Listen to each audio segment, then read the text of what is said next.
이 시간에는 보좌 기름 한 병뿐이라고 라는 말씀의 제목으로 함께 은혜를 나누겠습니다. 여러분 B2라는 말을 들어보셨을 텐데요. 요즘에는 이제 주식을 하는 사람들이 많아서 빚을 내서 투자한다는 의미로 최근에는 그렇게 쓰이기도 합니다. 그런데 원래 이 B2라는 말은 이 연예인이나 혹은 정치인 같은 유명인들이 본인이나 혹은 친인척들이 거액의 빚을 지고 갚지 않았거나 또는 그 가운데 사기를 치게 되는 일들이 사회에 폭로되는 그런 현상을 바로 B2라고 말을 합니다. 그래서 B2라는 것에 걸리게 되면 그 유명인은 잠시 활동을 멈추고 자숙을 하거나 또는 부모나 친인척들과 절연해서 연을 끊어서 자신의 결백함을 보이기도 합니다. 자, 그렇다면 성경에서도 이 빚이라는 개념이 나오게 되는데 이 성경의 빚은 어떤 의미일까? 우리가 한번 그 의미를 살펴보고자 합니다. 그래서 이것을 설명하기 위해서 우리가 창세기부터 들어가야 되는데요. 창세기 1장을 가게 되면 하나님께서 이 땅을 창조하십니다. 그리고 하나님의 형상대로 사람을 창조하셨고 그 사람을 하나님의 통치 대리자로서 에덴 동산을 생육하고 번성케 하는 사명을 맡기셨어요. 그러니까 에덴 동산은 완벽한 평등함이 존재하는 땅이었고 하나님이 완벽하게 흠없이 창조하신 땅이 에덴 동산이었습니다. 그래서 인간은 하나님의 사명을 붙들고 하나님께서 만드신 에덴 동산에서 영원히 그 나무의 실과를 먹으면서 하나님과 교제하면서 살 수가 있었어요. 그런데 인간의 죄가 시작이 됩니다. 그리고 하나님과 인간과의 관계가 깨집니다. 그래서 에덴 동산이라는 영원한 하나님의 나라에서 이제 세상이라는 곳으로 쫓겨나게 되죠. 그런데 이들이 죄를 지었을 때 하나님과 인간과의 관계만이 깨진 것이 아니라 인간과 인간과의 관계도 깨졌고 또 인간과 나머지 피조물인 이 자연과의 관계도 깨졌어요.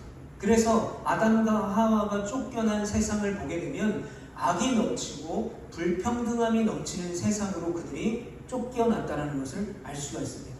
우리가 그것을 어떻게 알 수 있냐면 이제 쫓겨난 아담과 하와로부터 또 자손이 번성이 되기 시작하는데 그 가운데 계속해서 죄가 만연한 것을 보게 되죠. 그리고 시간이 지나서 이제 하나님께서 신실한 약속으로 말미암아 아브라함이라는 사람을 선택하시고 이스라엘을 지키시겠다라고 약속을 하셨어요.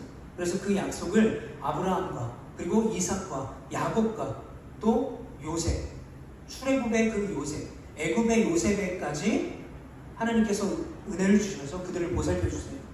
그런데 결국 이제 창세기 50장에서 출애굽기 1장으로 넘어가는 그 과정 속에서 요셉을 모르는 애고의 왕이 등장하면서 하나님의 말씀대로 땅에 충만해진 그 이스라엘 백성들의 세력이 두려워서 그들을 노예로 삼고 그들을 탄압하기 시작합니다. 그래서 이제 이스라엘 백성들은 하나님의 신실하신 은혜 속에서 살다가 불평등함 그리고 악이 무엇인지를 제대로 경험하면서 살게 되는 것이죠.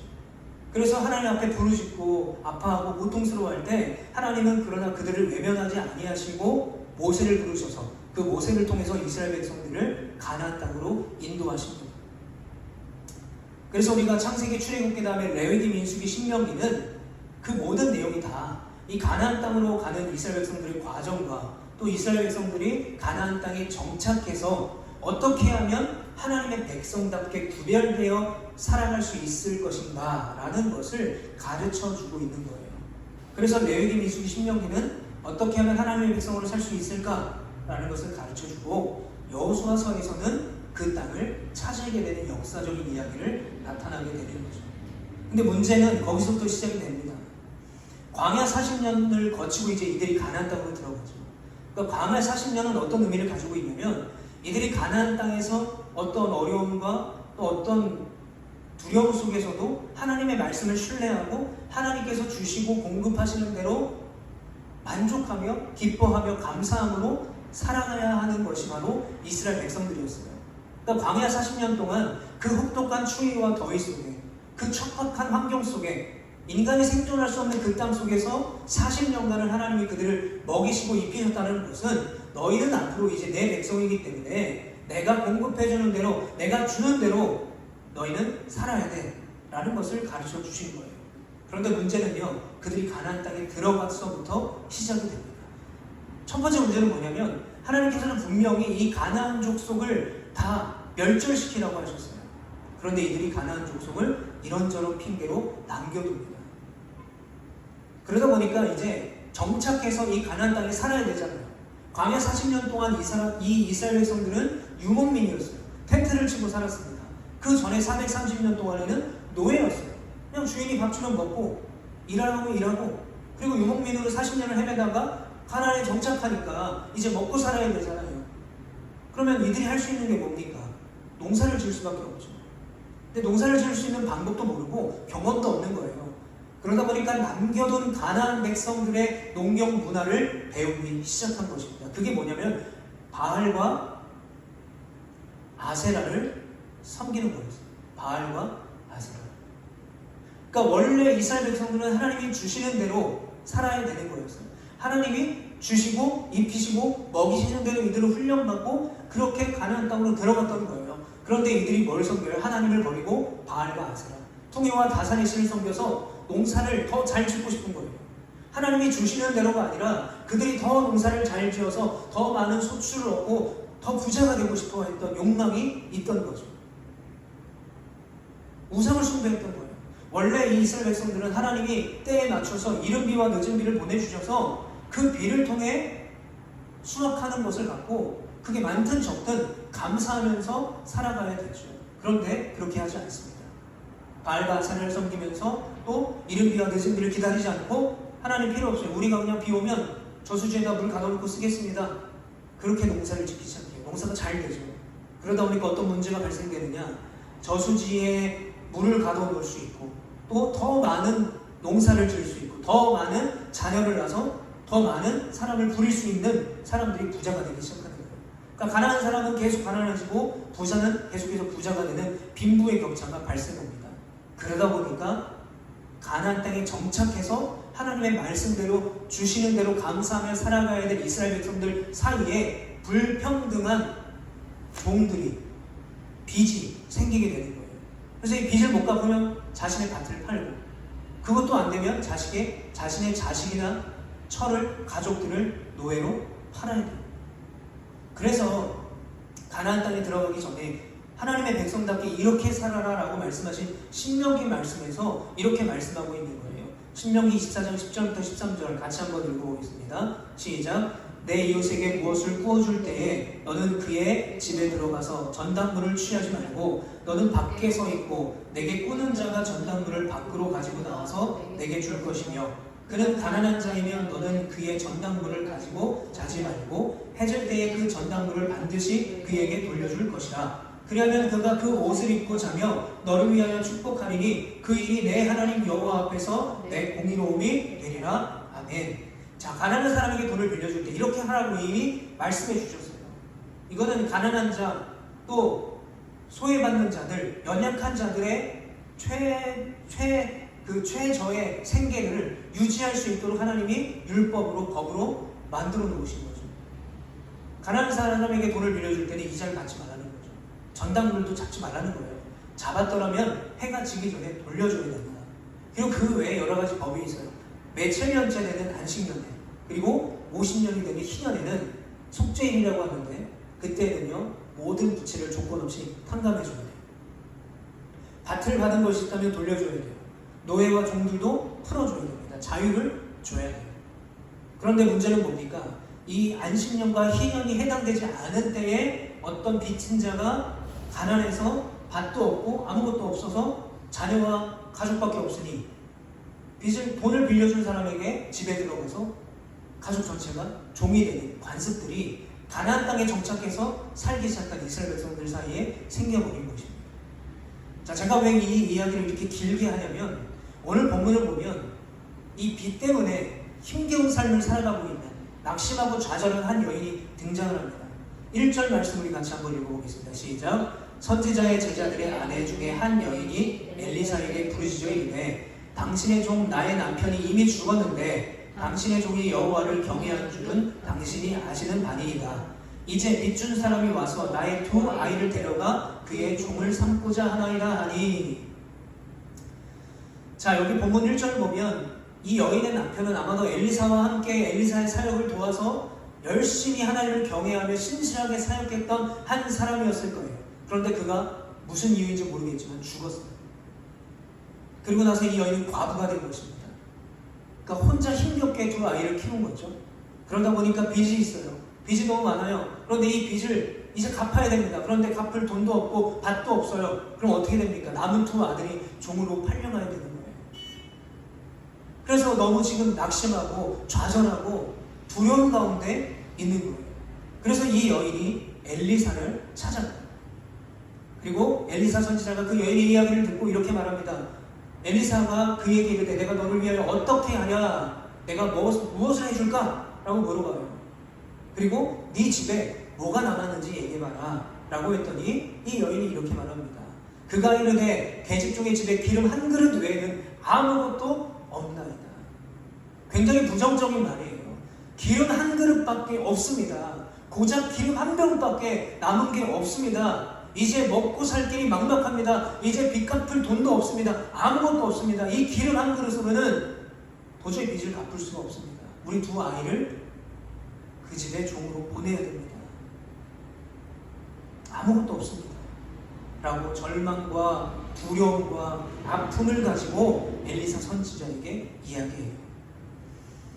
여러분, 오늘 이 여인의 이야기를 보면서 저는 우리의 현실을 보게 됐어요.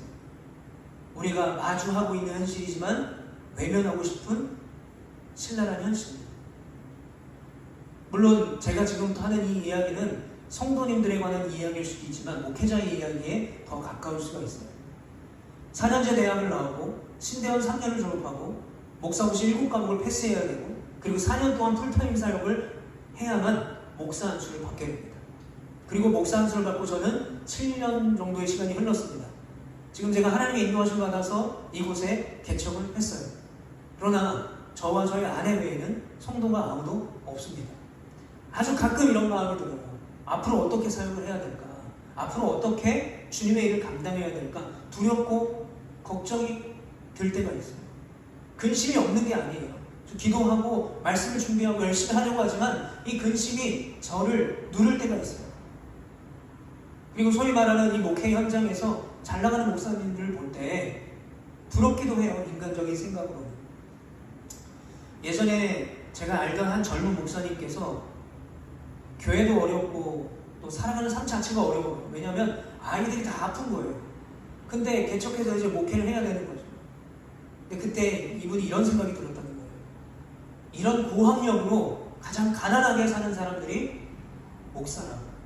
그래서 성도님들이나 남들의 도움 없이는 살아갈 수 없다고. 뭐 노후를 준비한다고 하는데 노후는커녕 지금 현재를 살아가기도 벅차다라고 하는 이야기를 들었어요. 근데 그럼에도 불구하고 하나님밖에 없다라고 아름다운 고백을 하더라고요. 어떤 목사님은 목회를 하다가 공황에 걸립니다. 대인기피증에 걸려요. 성도들의 갑질이 있고 각박한 이 목회 현실 속에서 목회를 그만두는 분들이 참 많습니다. 어떤 안타까운 선교사님의 이야기를 들었습니다. 목회자로 사역을 하시다가 나중에 이제 선교사로 파송이 돼서 은퇴까지 그 선교지에서 사역을 하고 계셨어요. 그러다가 코로나가 유행하면서 이 목사님이 은퇴를 얼마 앞두고 코로나로 돌아가셨어요. 그런데 이 선교사님이 남기신 것이 있었는데 선교지에 있는 작은 방 하나, 그리고 그곳에 있는 가구와 집기, 그리고 지병 때문에 드시던 쌓여있던 약들 뿐이었다고 합니다. 여러분, 저는 지금 어떤 저의 신세한탄이나 목사님들의 신세한탄을 하는 게 아니에요. 저희 목회자들과 마찬가지로 이 세상에 살아가는 많은 수많은 성도님들이 이런 각박한 현실을 살아가고 있다는 거예요. 우리는 지금 모든 것이 다 평등하고 아름다운 그리고 은혜가 넘치는 천국에 살고 있지 않아요. 지금 우리가 사는 이 세상은 악한 사단 마귀가 공중 권세를 잡은 이곳에서 우리는 그리스도인이라고 살아가고 있어요. 정반대의 가치를 바라보며 살아가야 하는 거죠. 그러다 보니까 정반대의 가치가 아니라 세상의 가치를 쫓아 열심히 달려도 힘겹게 살아가고 있는 수많은 사람들이 있는데 여러분, 그리스도인이라고 믿는 자라고 목사라고 안 힘들까요? 힘들어요. 그래서 오늘 이 과부의 이야기를 보면서 우리가 피하고 싶은, 그러나 마주해야 되는 그 현실이 너무나 생생하게 드러나는 거죠. 또 어떤 힘겹게 살아가고 있는 그 누군가가 생각이 나서 이 여인의 모습과 너무 비슷해서 마음이 안타깝고 마음이 아파요. 오늘 본문을 보세요.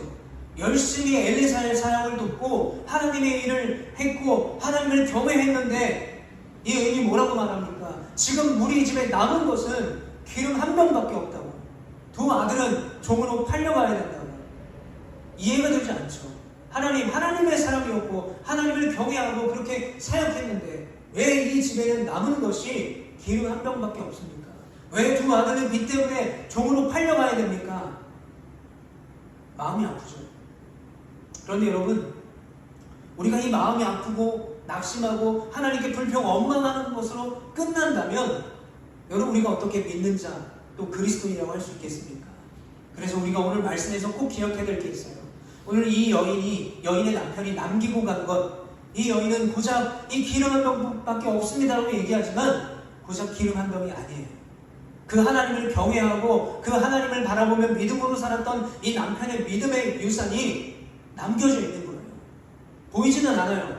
증명할 수도 없어요. 그런데 어떻게 알 수 있는가? 이 여인의 고난을 대하는 태도를 보면 알 수가 있어요. 여러분, 믿음은 보이지 않습니다.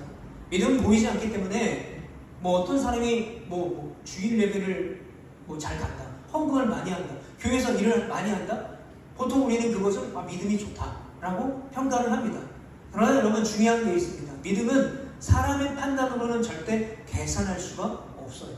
우리의 믿음은 나중에 하나님이 우리에게 평가해 주시는 거예요.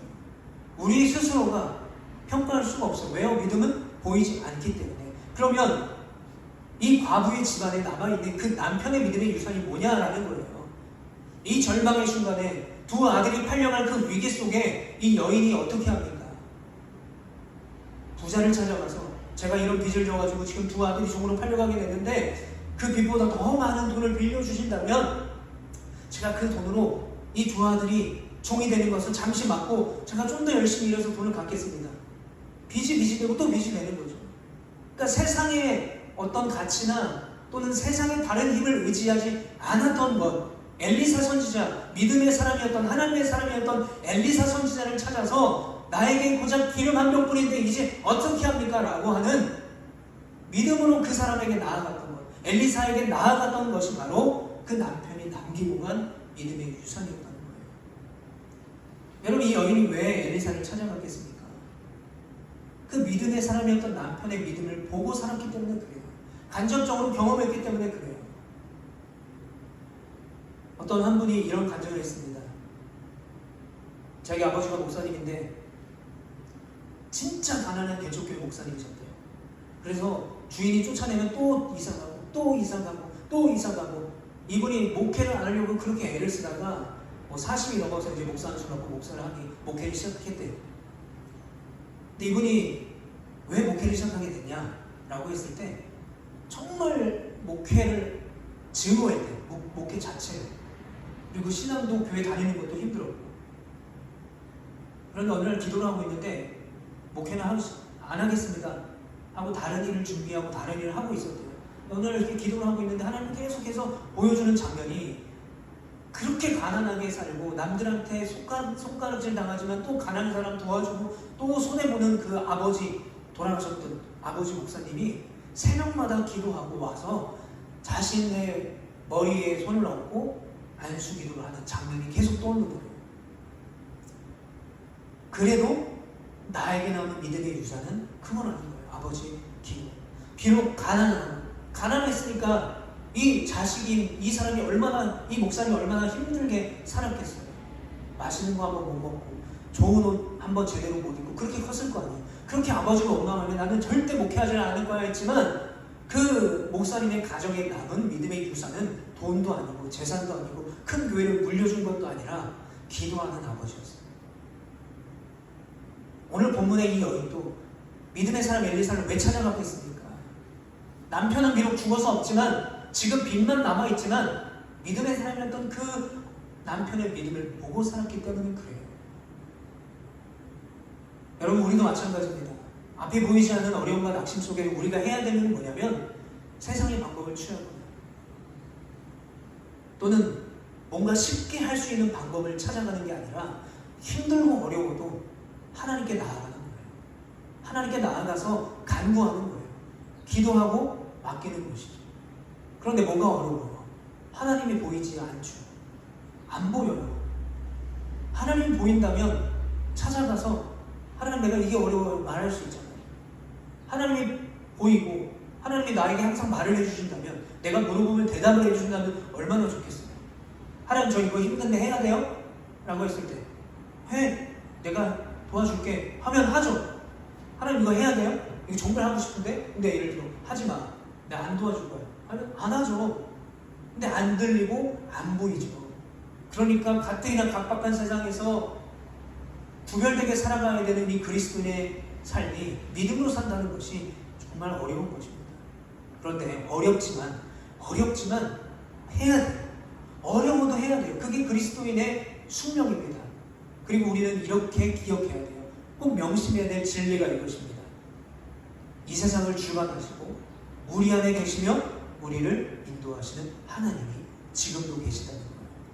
한번 따라해 보겠습니다. 이 세상을 주관하시고 우리 안에 계시며 우리를 인도하시는 하나님.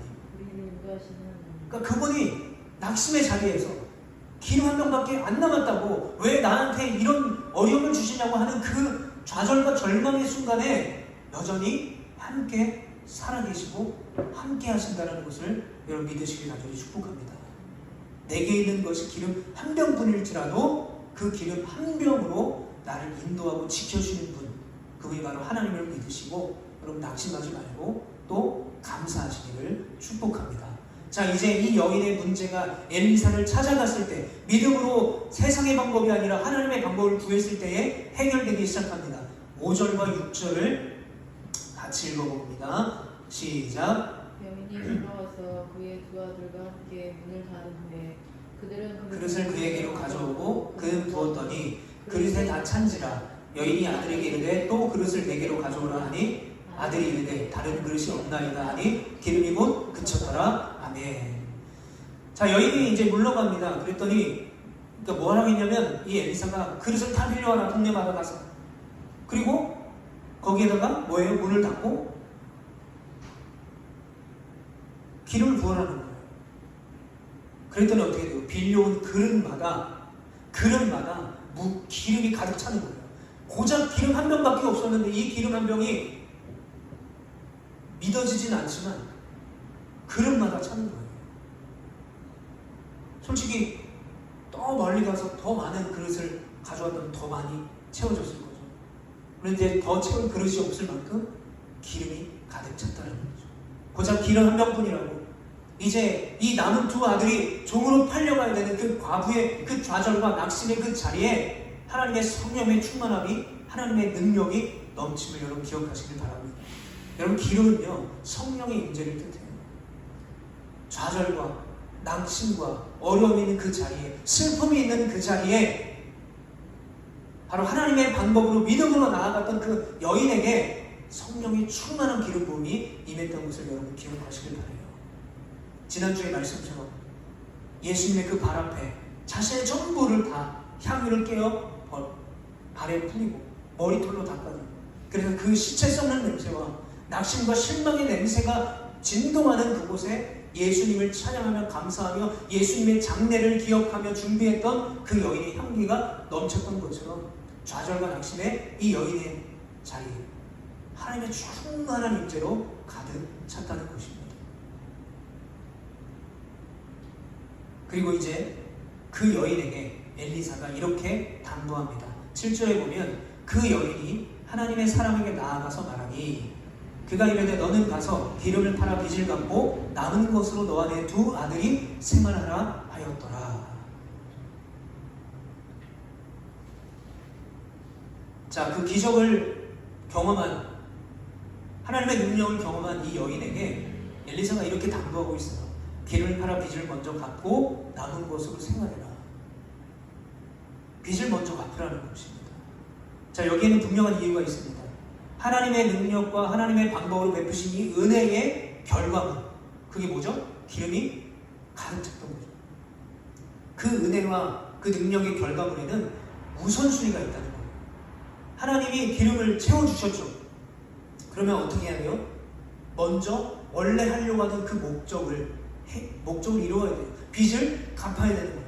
그런데 이제 기름이 이게 이제 넘치도록 주셨으니까 이 빚을 갚고도 남을 거는 뻔히 아는 거죠. 그래서 이 여인이 그동안에 남편도 없이 너무 고생했고 이 두 아들을 키우는데 너무 힘들었는데 뭐 예를 들어 여행 나가자 하고 돈 쓰고 그 기름 판 돈으로 돈 쓰고 그러지 말라는 거예요.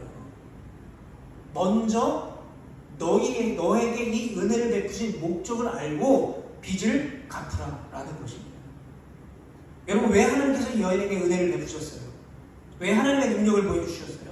하나님을 경외했고 하나님의 귀한 일들을 감당했던 그 남편의 죽음 이후에 그 믿음의 유산으로 말미암아 두 아들을 종으로 팔아야 되는 그 위기 속에 하나님의 방법을 간구했던 이 여인에게 갚을 수 없는 그 빚을 갚게 해주신 거예요. 그러니까 우선순위가 분명한 거예요. 그러면 뭐 해야 돼요? 빚을 먼저 갚아야 돼요. 여러분, 우리가 흔히 복음의 빚진 자라고 말합니다. 왜냐하면 복음이 아니었다면 우리는 영원한 사망의 길로, 죄의 자녀로 멸망의 길로 갈 수밖에 없었어요. 그런데 복음으로 말미암아 예수 그리스도의 십자가의 대속의 죽음의 그 은혜로 말미암아 우리가 죄에서 자유하게 되었고 또 영원한 하나님을 바라볼 수 있게 되었고 게다가 죄의 자녀가 아니라 이제 하나님의 자녀, 하나님의 친구로 살아갈 수 있는 축복, 그 특권을 우리가 누리게 된 것이죠. 이 은혜가 우리에게 있다는 거예요. 우리가 그 은혜를 선택한 게 아니에요. 하나님이 일방적으로 우리를 사랑하셔서 그 은혜를 우리에게 주셨어요. 우리는 뭐 한 거예요? 예수 그리스도의 십자가의 은혜를 뭐 한 거예요? 믿은 거예요. 내가 믿기를 선택한 거예요. 내가 믿어서 내가 완벽하게 의로워진 게 아니라 나는 여전히 예수 그리스도 십자가의 은혜를 믿지만 여전히 죄를 지을 수밖에 없는 죄인이에요. 그래서 나를 의롭다 칭해 주신 것이고 죄의 자녀이고 사망의 노예였는데 죄의 노예였는데 우리를 하나님의 자녀로 불러주신 은혜가 먼저 있는 거예요. 그러니까 우리의 인생에도 우리 믿는 자의 삶에도 반드시 우선순위가 있는 거죠. 마태복음 6장 33절 보면 먼저 그의 나라와 그의 의를 구하라. 이게 바로 우리 믿는 자의 우선순위라는 거예요. 빚을 먼저 갚으라. 그리고 나머지로 생활하라 라고 했던 것처럼 먼저 그의 나라와 의를 구하라. 그렇게 되면 어떻게 된다고요? 모든 것을 너희에게 더하신다. 약속하셨어요. 그런데 여러분, 많은 사람들이 뭐라고요? 하나님 앞에 나와서 어렵습니다. 힘듭니다. 해결해 주세요. 기도하죠. 근데 막상 하나님은 응답하시고 문제를 해결해 주시면 언제 나에게 그 은혜를 베푸셨는가 하면서 모른 척해요. 빚을 먼저 갚으라라고 하셨던, 그래서 그 빚을 갚게 하나님의 능력으로 그 여인을 도와줬는데 마치 이 여인이 빚을 갚지 않고 자기가 먹고 싶은 거, 쓰고 싶은 거 다 쓰고 남는 것이 없어서 이제 빚을 또 못 갚는 것처럼 우리가 복음의 빚진 자가 되었는데 우리가 그 은혜를 기억하지 못하는 거죠. 물론 우리가 그 십자가 은혜를 어떻게 갚을 수 있겠습니까? 그러나 주신 은혜를 우리가 기억하고 감사하며 그 주신 은혜대로 살아가야 되는 것이 우리가 하나님의 은혜를 갚고 복음의 빚진 자로 살아가는 것 아니겠습니까? 근데 은혜를 주셨는데 문제를 해결해 주셨는데 나를 위해 살고 내가 하고 싶은 것을 하고 그게 먼저가 되면 안 된다는 것입니다. 우리의 우선순위가 온전해져야 되는 것입니다. 이제 말씀을 마무리하겠습니다. 여러분, 우리가 사는 세상은 고통과 고난이 없는 세상이 아닙니다. 뭐 돈이 많은 사람이 걱정이 없겠습니까? 건강한 사람이 걱정이 없겠습니까? 다 마찬가지입니다. 걱정과 근심으로 살아갈 수밖에 없는 그런 세상이에요. 그런데 우리가 예수 그리스도의 스티그마, 예수 그리스도의 십자가의 그 흔적을, 그리스도의 향기를 나타내는 사람이 되기 위해서 구별되게 살아간다는 것은 훨씬 더 어려운 거예요. 왜냐하면 세상에 갇혀 정반대로 살아가야 되기 때문이죠. 그렇기 때문에 우리는 믿지만 근심할 수 있어요. 믿지만 힘들 수가 있어요. 믿지만 마음에 짐이 있고요. 믿지만 낙심할 때가 있어요. 믿어도 고난이 와요. 열심히 믿고 한심해도 육신의 질병이 생기고 사업이 실패하기도 해요. 자녀에게 어려움이 생기기도 합니다. 그런데 그럴 때마다 우리가 꼭 기억해야 될 것이 있습니다. 그 낙심과 실패와 예상하지 못한 그 어려움의 자리에서 정말 희망과 절망이 보이지 않는 그 자리에 있다 하더라도 하나님께서 너가 가진 것이 무엇이냐고 물으실 때에 나에게 기름 한 병밖에 없습니다. 왜 제가 그렇게 열심히 헌신했는데, 왜 열심히 살았는데 왜 고작 이것뿐입니까? 이걸로 뭘 하겠습니까? 라고 불평하고 원망하지 마시기를 간절히 축복합니다. 나에게 남은 것은 고작 기름 한 병뿐이라고, 이거 갖고 뭘 하겠냐고 여러분 더 이상 불평하고 원망하지 마시기를 축복합니다. 하나님께서 말씀하세요. 너희에게 그 기름 한 병이 있지 않느냐? 너에게 그 기름 한 병으로도 내가 능력을 행할 것을 믿는 믿음이 있지 않느냐? 네가 나에게 찾아와서 간구하고 있는 믿음의 이유가 있지 않느냐? 내가 너와 함께 하는데, 내가 너를 자녀 삼았는데, 세상의 능력으로 절대 해결할 수 없는 죄의 문제까지도 해결했는데 뭘 걱정하느냐? 말씀하십니다. 여러분 그 말씀에 귀 기울이고 듣고 믿음으로 깨닫는 여러분 되시기를 축복합니다. 그리고 이렇게 말씀하십니다. 믿음으로 그 빈 그릇을 채워라. 기름 한 병뿐이라는 그 너의 낙심과 그 절망의 자리를 오히려 기도와 감사와 찬양으로 채워라. 그리고 하나님의 나라와 이를 구하라. 그렇다면 내가 모든 것들을 다 책임져 줄 것이다. 사랑하는 성도 여러분, 고작 기름 한 병으로도 놀라운 능력을 행하시는 그 하나님을 바라보시고 믿음으로 감사할 수 있는 여러분 되시기를 축복합니다. 또한 하나님의 백성으로 살아가는 것 너무나 힘들고 어렵고 날마다 치열한 영적 전투 가운데 있지만 날마다 승리할 수 있는 우리 모두가 되시기를 간절히 축복합니다. 낙심과 절망 속에서 위로하시고 새 힘을 주시고 함께 하시는, 지금도 살아계셔서 나와 함께 하신 하나님, 그 하나님을 바라보며 그 하나님과 동행하며 절망과 연약함과 죄의 자리 가운데 오히려 하나님을 높이며 하나님을 찬양하며 성령의 충만한 임재가 가득한 그런 인생과 그런 삶이 다 되시기를 간절히 축복합니다.